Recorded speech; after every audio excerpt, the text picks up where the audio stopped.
Hello and welcome to another episode of the Feeling Sound podcast. Well, in this episode we're back at Third Planet Recording Studios in Liverpool, where we come along to talk to Heavy North again, following the release of their second album, Delta Shakedown. This new album features all 6 band members, plus the addition of the brass, strings and backing vocalists that we saw play so successfully together on their recent tour. Here we are then in Third Planet, and we're here with Kenny Stewart from the Heavy North. Kenny, the new album is fabulous.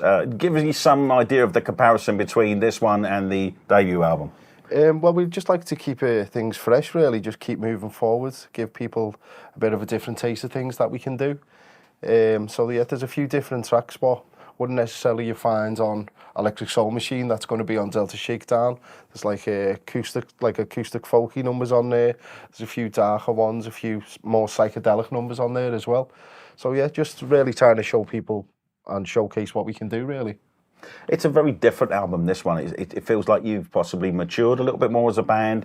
I mean, there's a 6-piece now as well, and obviously with the orchestra in the background and the fabulous backing vocals, it just really feels like it's another step for you guys. Yeah, I mean, it's just a case of us maturing, really, as well as taking the confidence from the last album and just kicking on.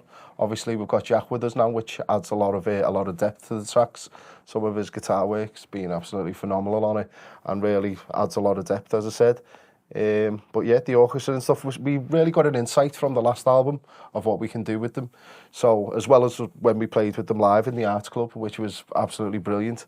So yeah, we're a lot more comfortable with this album and really knew how to work it, you know what I mean, from start to finish, the process of it, working with Jose as well on the production side of it, and just loads of communication how we go about it. So yeah, I think it was an easier process than the last album. One thing that I think is probably got some unique insight from your perspective is the actual lyrical side of it all. Tell me how you were inspired potentially for some of the tracks. I mean, is there a particular favourite of yours? Is there something that stands out for you as one that you wanted to do and you've managed to put your real stamp on it? Yeah, I really loved Don't Need Money, just how it flows. It was a strange one how it came about, because me and Jack had turned up late to the studio one day and the lads were rehearsing, and when we came in, it didn't sound anything like it sounds like now.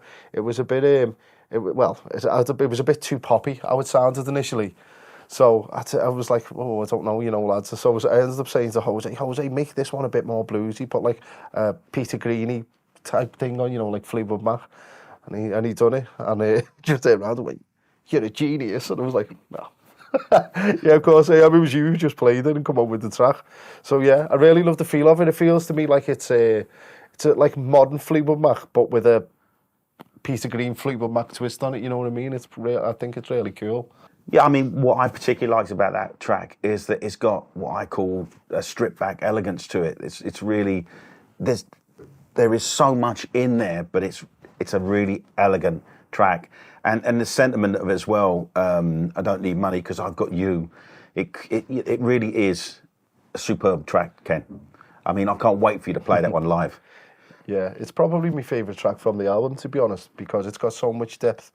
You've got the orchestras on it, and you've got, and the 6-piece, you've got all kinds run through it. Like, for example, if you listen out for Jack's guitar in particular, it's just like this haunting, really nice guitar piece. When you speak to him later, if you ask him to show you, it's probably my favourite part of the whole album. Just he showed us it, he took it away and worked on it through the week and just come in and just went, yeah, have a listen to this, and we were all just like, that's lovely, that. So yeah, that's my favourite part of it, I think. Let's look a little bit more at the actual album itself then. I mean, obviously it's got the same look and feel as the previous album. I definitely think it's got that kind of Doors element to it as in some tracks, but not all, I might add. Yeah. I think there is a blues element of it. And I think in some respects, I don't think you're maybe ever going to get away from that kind of blues element of it, which I don't think you ever want to. No. Because I think you're authentically a blues band at heart as well. Tell me a little bit about some of the influences that you think are in this album that's slightly different from the last one.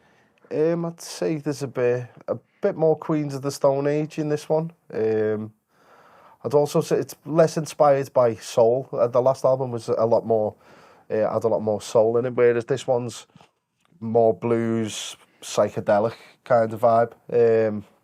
So yeah, that's probably where they divert a little bit. Also, there's a bit of folk in this one as well, especially with Play It Safe. Play It Safe's like a nice folky number. I've been listening to a lot of Dan Auerbach's album from the Black Keys.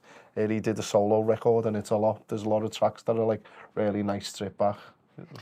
And the Delta references in there, tell me about them.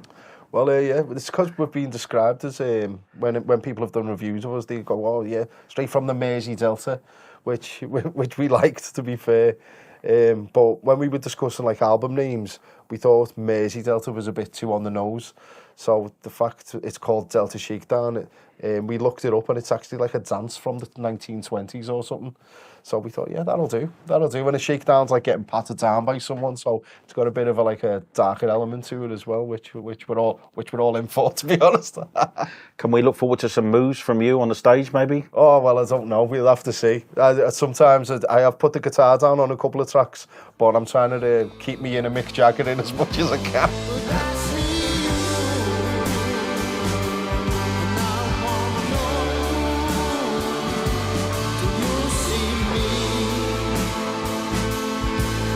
Ken, you mentioned before that you felt the first album was a lot more soulful. One track that I think is probably the most soulful track on the album so far for me is I See You.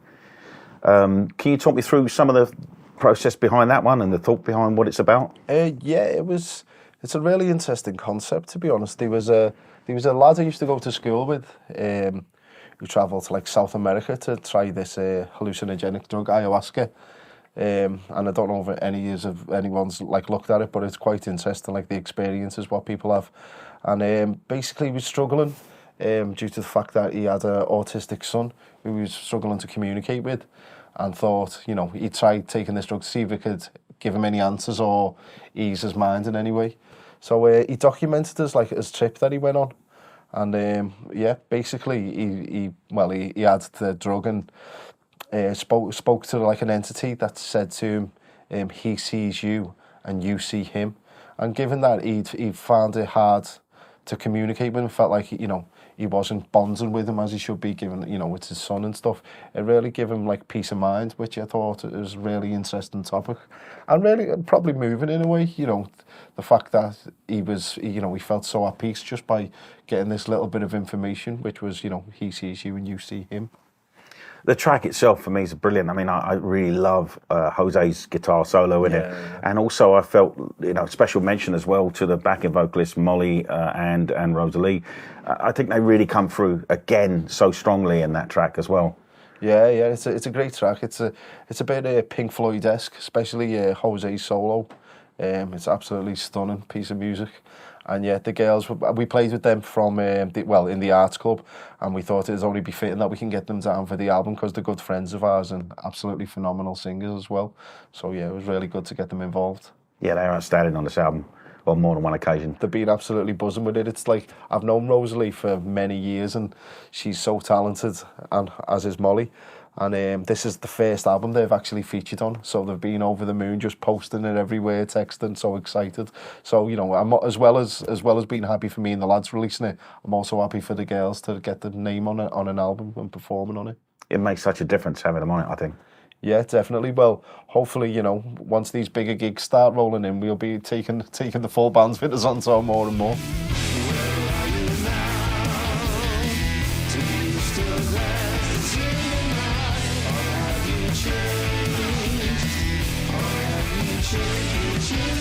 One thing that really stands out for me personally on this new album is the production value that's gone into it.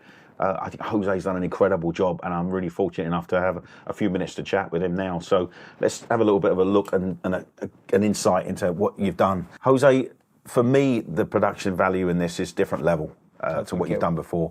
I think I love the depth that you can feel in it. You can hear stuff without headphones on, which is always a great indicator for me that there's layers of different elements in there, and the fact you've got the musicians, you've got the orchestra, you've got the brass, the strings, and the backing vocalist all layered down into it. Yeah. It's different level. Do you feel like that yourself? Do you feel like you've kind of got more confident with the band and there's a more mature approach?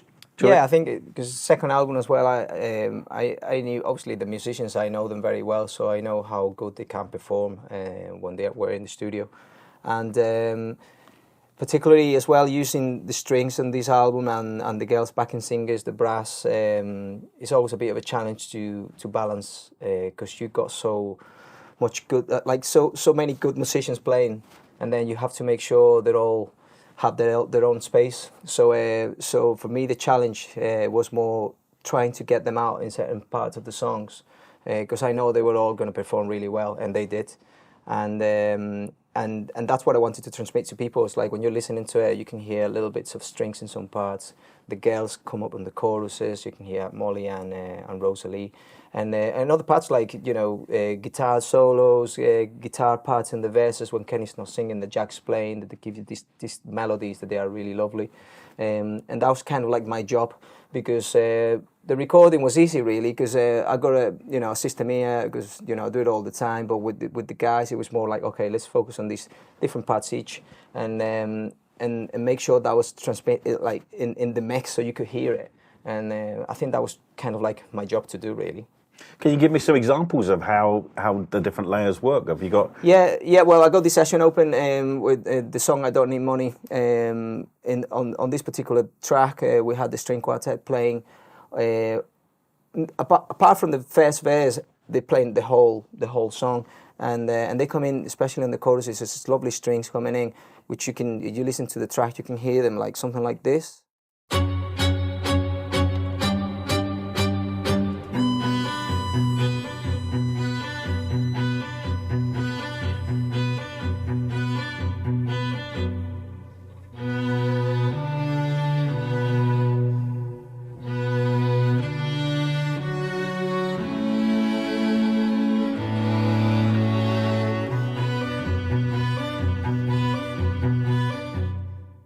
So in there you can tell how the strings move with the song, because in that place you got the chorus and then it goes back into the second verse where Kenny's got more room for singing.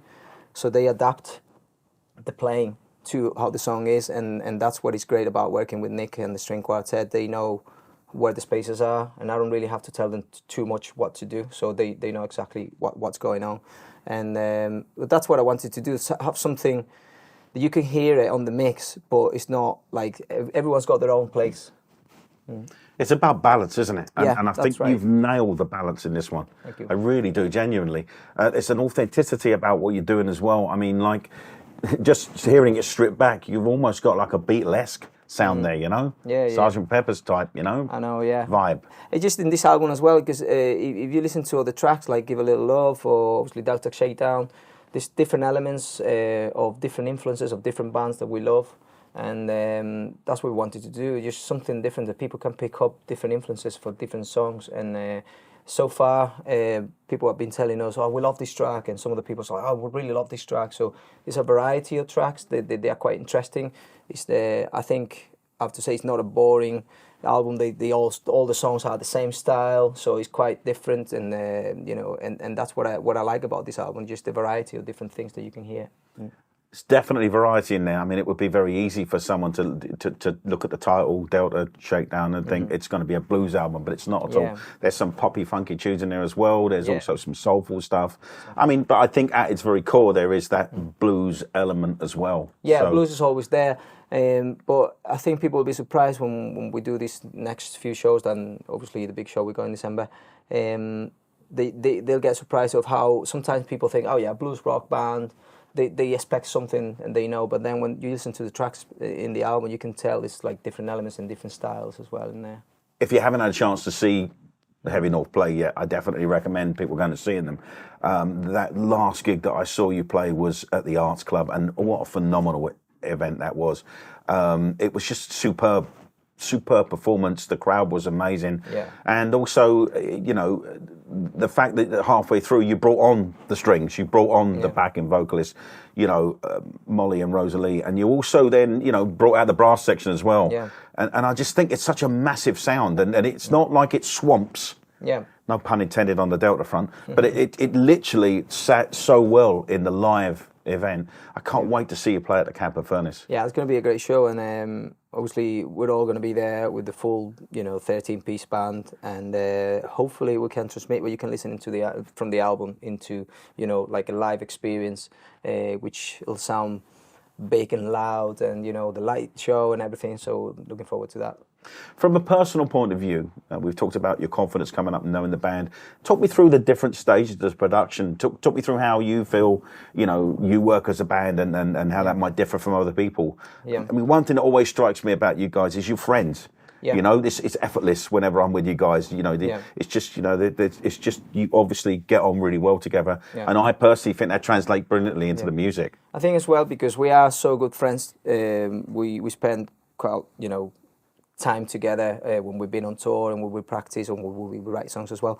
It's easier to communicate. So but when I'm recording with them, I get into production mode and I'm like, okay, we're going to do these parts, or want to be organized in what we're doing. And the writing process was a bit different in terms of like, I might have an idea, Kenny might have some lyrics, Kenny might have an idea with lyrics and an acoustic guitar.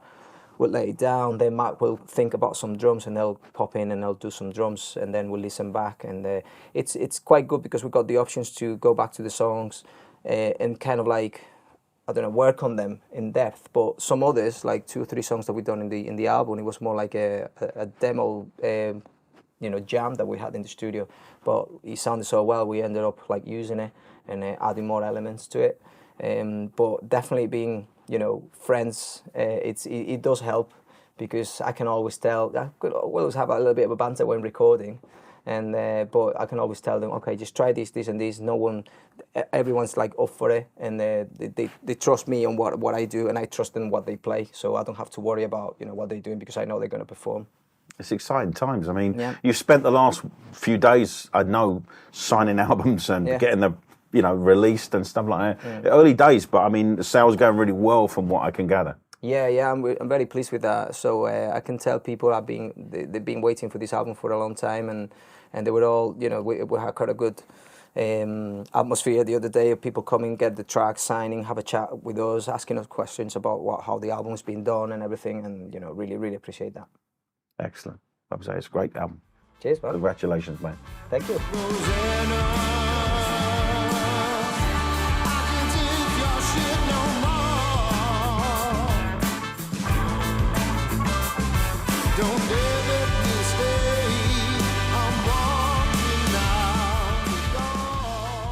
I'm joined now by Andy, the bass player from Heading North. Andy, I think a track that really stands out for me that you're really driving is Rosanna. And I think, the interaction between you and Mark on that track, really brilliant. So do you want to start off by maybe telling me a little bit about that track? Yeah, of course. To be honest, like when you say about Mark as well, it's like throughout the album, I think I've sort of become a little bit tighter with like the rhythms that are getting played as well. It's more like it's become more of an apparent back line and then like a front line, if you like, in terms of like the music and the melodies throughout the album, I guess.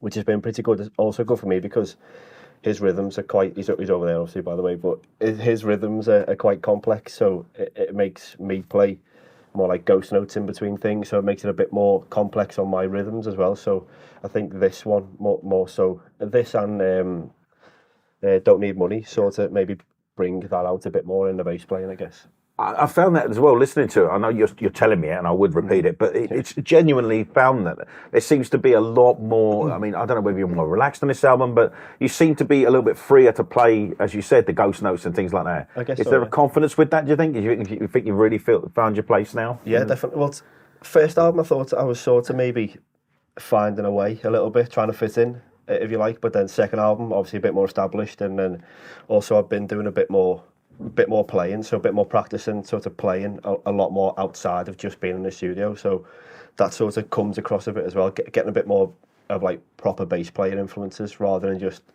good bass riffs in songs, more like listening to the likes of Jaco Pastorius, like his sort of stuff.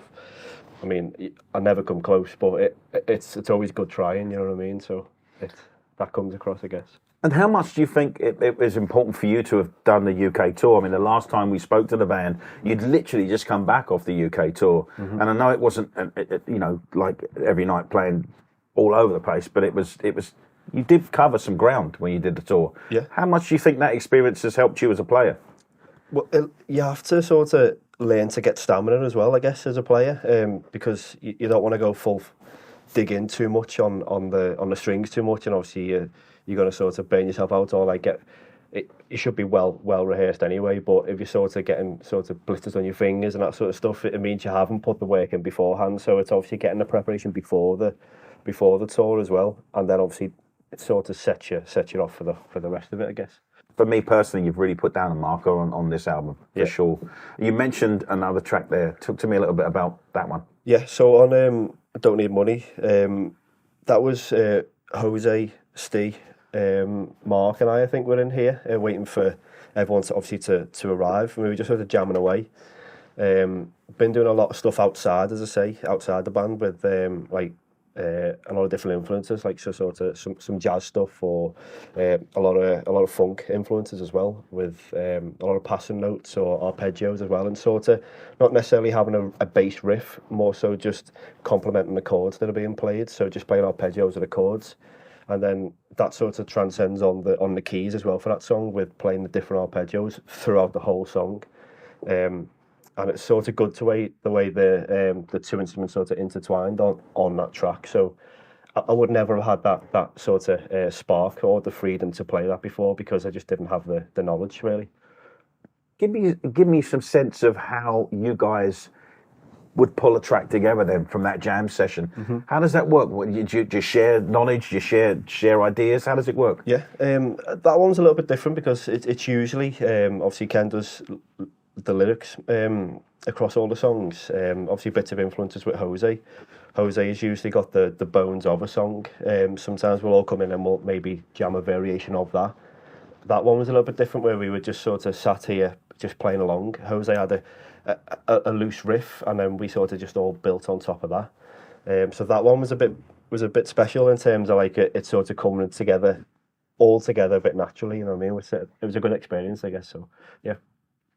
One track that really stands out for me with regards to Jose's production especially is Play It Safe. Yeah. I love the kind of almost Ronnie Wood's Faces era element of the guitar in there as well. Yeah. I just think it's so beautifully balanced, that track. Mm-hmm. Can you talk to me a little bit about your playing on that as well? Yeah, I think more so for that one was one of the ones where you just kind of come in as a supporting musician, I guess, and not just so to try and... Sometimes you don't want to fight for a position on the track. That one was just you've got to just complement what's going on, because the song's good enough on its own. You can play it with vocals and acoustic and you'd be flying. But when you put the full band in, it sounds even better. Obviously, you've got the virtuosity of the solo, of the guitar solo coming in as well, which is, it's quite melodic, and it does enough. Everything, every element of the song just does what the song needs. It doesn't necessarily have to fight for a place. Same going for the bass, I guess. It was just play the passing notes, and that was enough, I guess. Just slow complement to the piano, because the piano sort of drives it as well as the acoustic as well. So it was just touching on some bits that are already being played, I guess. I love that track. Mm-hmm. Brilliant track. Yeah, it's superb, yeah.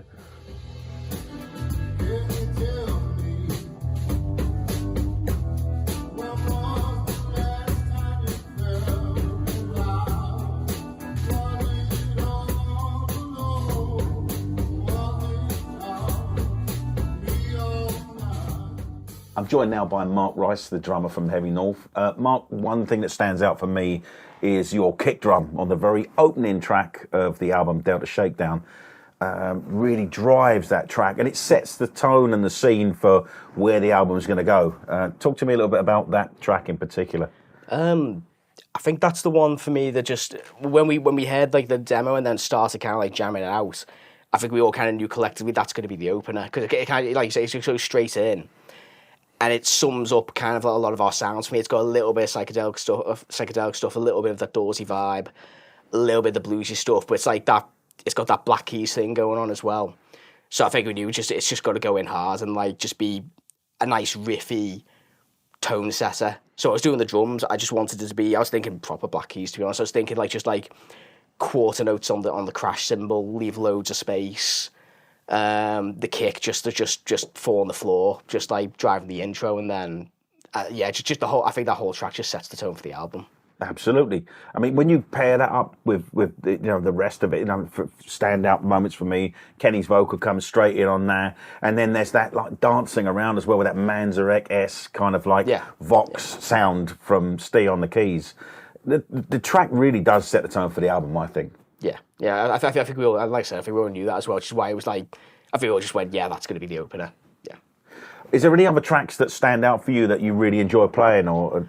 Well, we haven't. To be honest, I need to learn a load of them again because I think a weird one for me is actually "Where Are You Now" because it was one of the first ones we recorded, and it's probably one of the ones I most premeditated on the drums. Kind of, and you go in and I want to do like this linear tom groove in the verses where there's actually a tambourine actually being the timekeeper rather than like playing a hi-hat or a ride. And it's funny because whenever I play it live, it never feels right. It always feels like there's so much space, and it feels I'm really locked into it. We play to a click track, and I'm really locked into it because I've got nothing leading the time. We have a shaker on a track that's because I can't play that as well. So I'm not really got a timekeeper, so I'm locked into the click, just doing this tom groove. And every time we play it live, I'm in my head, I'm like, this doesn't sound right. But then I hear footage back, and it does sound big. Like so that's kind of one that's quite fun to me because I kind of have to trust that it's sounding right out front. So it's always a bit satisfying when we pull that off live. Like so, I think one of the maybe understated roles that you play as well within the band is you're quite involved technically as well, aren't you? Yeah. I mean, I remember last time I was here that we were setting up the in here stuff, and things like that. Give me some sense of what it's like from you then, from a production side, to be, sort of attached to that side of it all as well. I think it's just because obviously Jose's got the studio and he's the main driving force behind all the production. That was also my background as well. I did music technology in uni, so I've produced bands that I've been in the past as well. But Jose's next level, so it's kind of just supporting what he does. So I'll pick up a lot of the live techie stuff. So I do a lot of our tech specs. I ripped it off a load of YouTubers and stuff like that. But I put together like an in-ear rig that we use that has our click tracks, and we have no monitors on stage for that, and put together all the sessions that run the clicks and any tracks that we use live and stuff like that. So it's mainly around fitting around what Jose does, where he's doing all the studio stuff and everything. I'm kind of like, well, what can I bring to supplement that? Well, I can do the live stuff, all the sorts of the techie stuff there. One thing that I would say about the way that you guys come together, especially for the live gigs, is the sound is fantastic at the gigs. So and you play a big part of that, obviously, with regards to playing the drums. Yeah. So so from my perspective, are you looking forward to playing the gigs that are coming up? Yeah, definitely. It's going to be fun just playing new songs again, I think, as well, because we play some. I always forget that, Electric Soul Machine, we were doing all those songs in like during COVID and lockdown, everything. So it's come to 2-3 years now. So the set's been slowly changing as these new songs have come out. So it's nice just to give it a complete refresh and play all the new stuff and learn them again as well. Because kind of you kind of get used to just playing what you need to play. So for the last couple of years, it's kind of we've had a couple of new songs, but other than that, it's been a largely similar set for a while. So it'll be nice to actually have to get me chops up and relearn loads of songs. There's some songs where I did weird things like overdub drum parts. I'm sitting there thinking, how am I going to play that? So I have to work all that out. So it'll be nice to dive back into that side of it. Absolutely. One thing that I was going to say is as well that you've got a steady following as a band as well. I think you came to prominence in a lot of people's eyes during that lockdown period. Yeah. So I think it's really great that you've got this kind of new album out there now. I mean, you're playing a gig tonight, for example, aren't you? So when you're playing at Christmas in the Camp and Furnace, is there anything in particular that you look out for when you're getting ready for that and prepping for that? In terms of just show prep or what we're expecting from it? Or? Yeah. I mean, having that new rack of songs there now and getting ready. I mean, how important is it for you to sort of hit the right tone when you play live? Maybe that's a better way. Definitely. It's the worst thing when you play a gig and your head's not in it. I've had that before, where it's playing some good gigs that for no other reason than I've just not felt like I'm gelling or maybe I haven't warmed up properly, and it's it just makes it not enjoyable. So it's quite important to me for this one in particular, with being one of the biggest gigs we've done, to just be in the mindset, make sure I'm warmed up, And other than that, just not expect anything other than just having a good time, and hopefully everyone enjoys it, you know what I mean? And just get these new songs out. I think the fact of the matter is, though, you guys are now at a different level, so I think it's possibly going to be easier for you guys to get in that kind of frame of mind. You think so? I definitely. Yeah. Listen, thanks.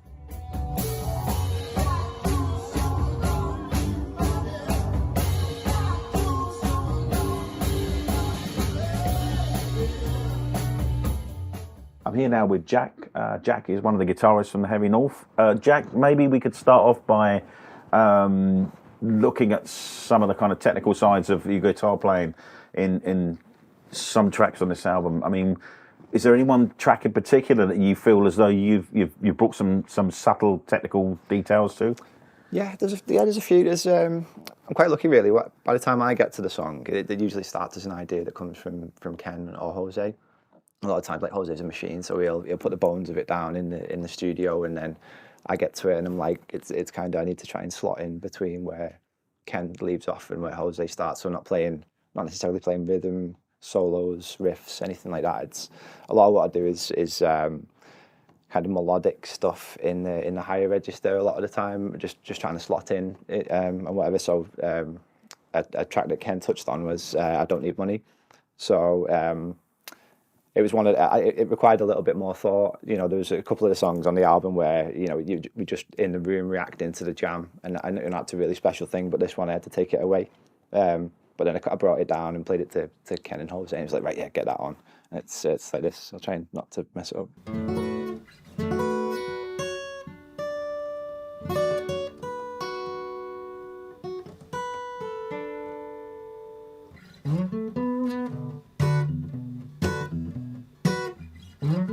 And just stuff like that, kind of, it sits in the background and just accentuates what Jose does, or slots in around, you know, trying to find my own little part of the soundscape. But that's always been my thing.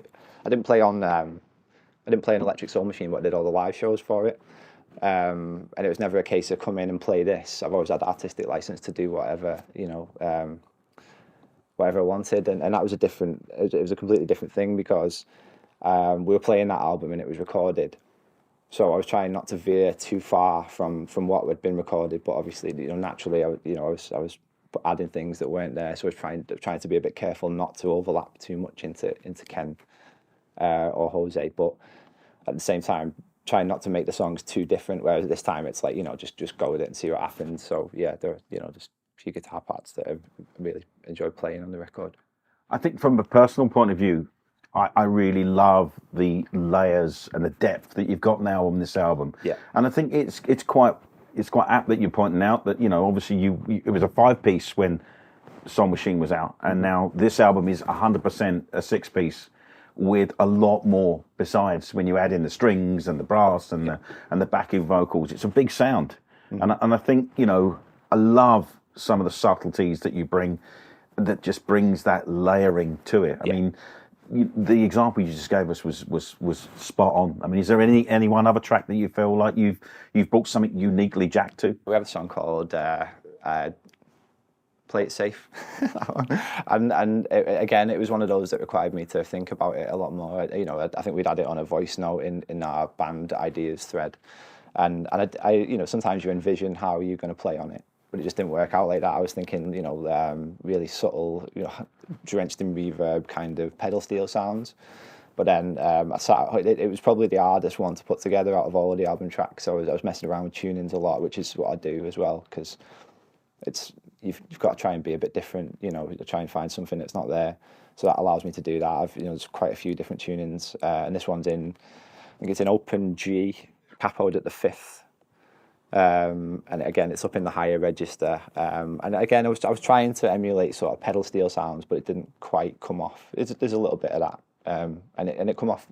Strangely, we've been doing some acoustic shows this weekend, and you could really hear it then. When it's a lot clearer, and you can, you know, it's different to like the full live setup anyway. But yeah, there's that. I was really proud of the way that one came together.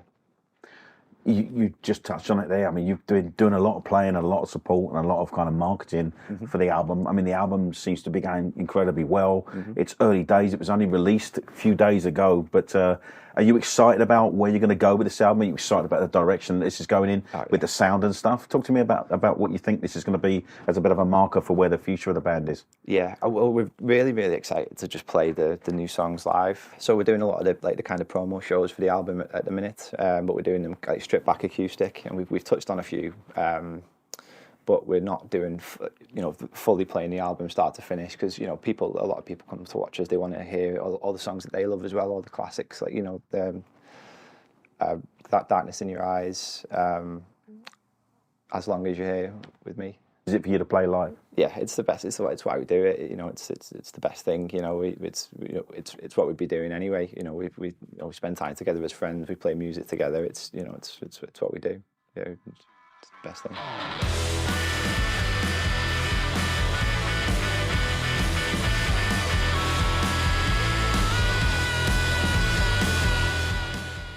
I'm now with Steve Penn. Steve is the keyboard player for the Heavy North. Steve, triumphant album, mate, as far as I'm concerned.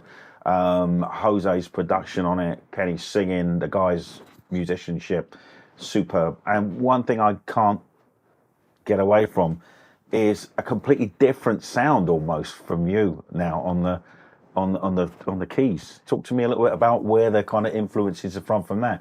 I mean, very Ray Manzarek, if I might just say as well. Yeah, I think particularly the opening track, the title track, Delta Shakedown. I think it's probably the first time in the 4-5 years at the Heavy North where I've actually played a Vox Continental sound. And I think that tied in quite well with Ken's style of vocals on that tune. And like you say, very Doorsy. Even there's a little very short kind of keys solo in Delta Shakedown towards the end, which is a kind of jump onto the Rhodes sounds of that as well. I'm very fortunate that in Jose's studio where we are now, we've actually got a stage, a Fender Rhodes piano here as well. So I use that for a lot of the recording, particularly that tune. So yeah, I think throughout the album, I do feel there's a few different kind of keys and piano sounds, and I think it's kind of just now fine tuning what versions I'm playing live, if you know what I mean, because it's one thing to be in the studio, it's how those songs translate to the stage as well. So yeah, I think the album shows a variety of different sounds on there, and it's been a pleasure to actually kind of experiment a bit on some of the different sounds as well. Like I say, the Fender Rhodes, the Vox Continental, the stage piano, there's like a kind of phaser sound, there's some fuzz sounds as well. So yeah, I think I think I've let my hair down. I've enjoyed the recording process really with Delta Shakedown as a whole album. I love some elements of the way that you're playing the keyboard now. Just to pick up on that last point. Yeah. For me, I just absolutely love the subtlety of some of the keys as well. There's little fills, little segues. For example, the way that you finish the final track on the album as well. Yeah, so that's track 10 on Delta Shakedown's Forever Without You, and it's quite a long crescendo style of a song, and with that there's a kind of a looping piano all the way through that tune, and yeah, I think it was just the way we recorded that particular tune where Jose said, let's the last note of the whole album essentially at the end of Forever Without You is the keys, and it kind of just has that resonance at the end. So yeah, I think from start to finish, I feel like the keys have been quite a prominent part of the sounds, and I think it always has been for the heavy North sound, but being able to experiment a bit on this album and basically utilise what we've got in the toolbox, basically. So yeah, thoroughly enjoyed it, mate. I think what resonates with me somewhat as well is the way that you bring out that really interesting angle as well of some of the harmonica playing.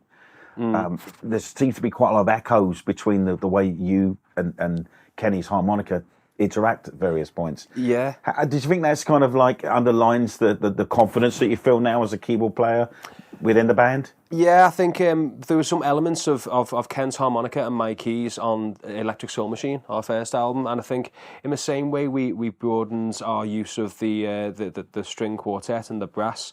I think on this album it was an opportunity to use a bit more of that harmonica mixed with the keys, have that kind of intertwined throughout the album, and I think it's about not overdoing stuff as well. So I think particularly Delta Shakedown, that opening title track, there's a bit of harmonica in there which then kind of fades out into my key solo, and I think it's just as long as it's that kind of call and answer types of playing. So yeah, I think there was bits of harmonica and bits of different key sound on the first album, but I think the second album we've got that confidence. We kind of know what works.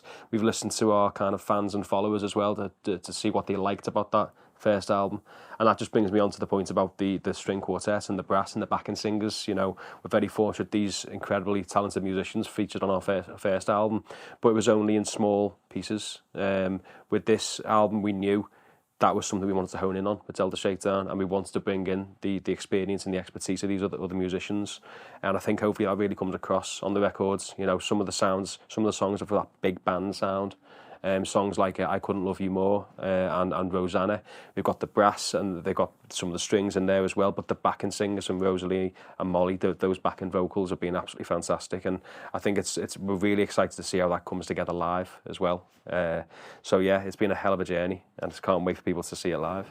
It has been a hell of a journey. It seems like only moments ago, I think it was April when we came into the studio and we recorded that lovely acoustic version of Where Are You Now? Yeah. And it's just, for me, it doesn't seem like a minute ago, but that was on the release of the single. We came in, we saw you're just about to go out on the tour, and obviously that seems like, as I said, minutes ago, but now here we are. You've got a new album, you're just about to play some gigs again, and there's that big gig coming up at Christmas.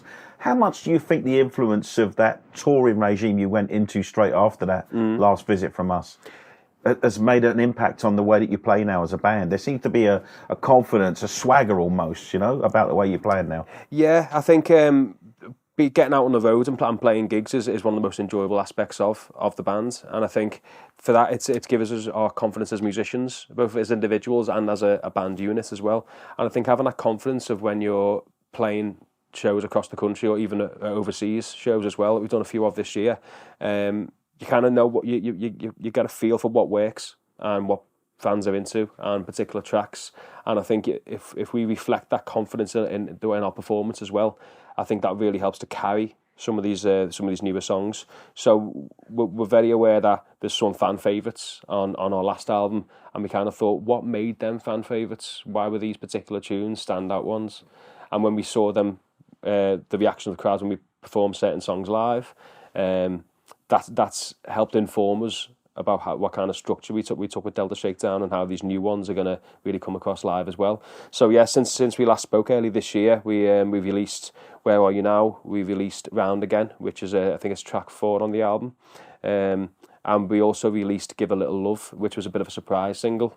So before the release of Delta Shakedown, we put 3 tracks out there to kind of gauge people's responses, and the response has been fantastic. And Give a Little Love was one that we didn't necessarily think about being a single, but we just dropped that out. I think it was in September. We just put that single out there with no kind of teasers, no press coverage. It was just a bit of a surprise single. And we did something similar with a track from our first album, Satisfy You, as well, where we just put a track out without any kind of preamble. And I think that caught people off guard. And I think hopefully those singles that we've released and now with the album landing, it really gives a whole kind of broader spectrum of the Heavy North's sound. I know you're a band that take really seriously what you do, especially from a fan's perspective. You know, I remember you saying to me that, you know, you had fans come over from Norway to watch you in Scotland, or, you know, and I know it means a hell of a lot to you guys as a band. Tell me a little bit about the gigs that you've got coming up, especially the one at Christmas. Yeah, so I mean, to celebrate the release of this album, we're just in the midst of playing a couple of small in-store shows, and this is an opportunity for us to meet some of our fans and followers as well, many of which we've seen at gigs before. But you've got to bear in mind that I think over the past 18 months or so, we had a lot of fans who we'd never met in person until early this year or the tail end of last year on that Electric Soul Machine tour. So I think this album release now has given us an opportunity to meet these fans up close and personal in these kind of intimate, stripped back shows, and it's been a pleasure to see fans who have travelled from all over the UK and beyond. Like you say, we've had a lot of international kind of fans and followers join us for some of these shows, as well as people travelling from Scotland and London and South Coast and all sorts to travel up to the Northwest for our shows. I think that is definitely one of the biggest realizations of the band, really, is that we do really appreciate people's support, and we're not one of these bands who kind of shy away from meeting their fans and followers as well. It's been, I think, you know, signing people's records and set lists and CDs, that's such an enjoyable part of it, and we're very grateful for us to have built that organic fan base, really. The album's a triumph, so congratulations to you and the rest of the guys. And as ever, thank you so much for giving us a chance to come in and speak to you. Thank you very much, mate. You've been listening to the Feeling Sound podcast with me, Mark Reeson, and that was the Heavy North. Don't forget, if you do get a chance to go and see the Heavy North play, do. They're playing a headline gig at the Camp and Furnace this December. I also encourage everybody to take a look at their new album, Delta Shakedown. You won't be disappointed. As ever, thank you so much for taking the time to listen, and we'll speak to you again very soon.